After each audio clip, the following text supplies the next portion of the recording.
कप्तान की ज़ेर क़यादत हकीकी आज़ादी मार्च को बैनुल अक़वामी मीडिया ने भी भरपूर कवरेज दी। अरब न्यूज़ चैनल अल जज़ीरा ने मार्च को लीडिंग स्टोरी बनाई। मार्च में लाखों अफराद की शिरकत भी दिखाई।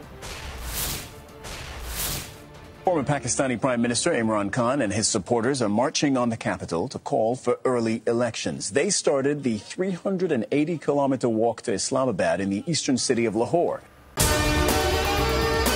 और अगर आपको हमारी ये वीडियो पसंद आई है तो लाइक पर क्लिक कीजिए। पीटीआई का हकीकी आजादी मार्च।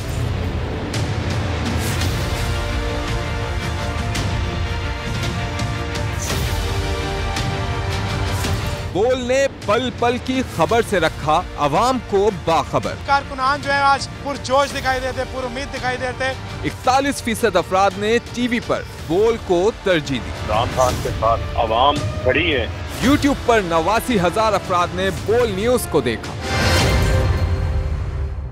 सबसे ज्यादा व्यूज, सबसे ज्यादा रील्स और सबसे ज्यादा रेटिंग के साथ बोल अब भी नंबर 1 पोजीशन पर बरकरार।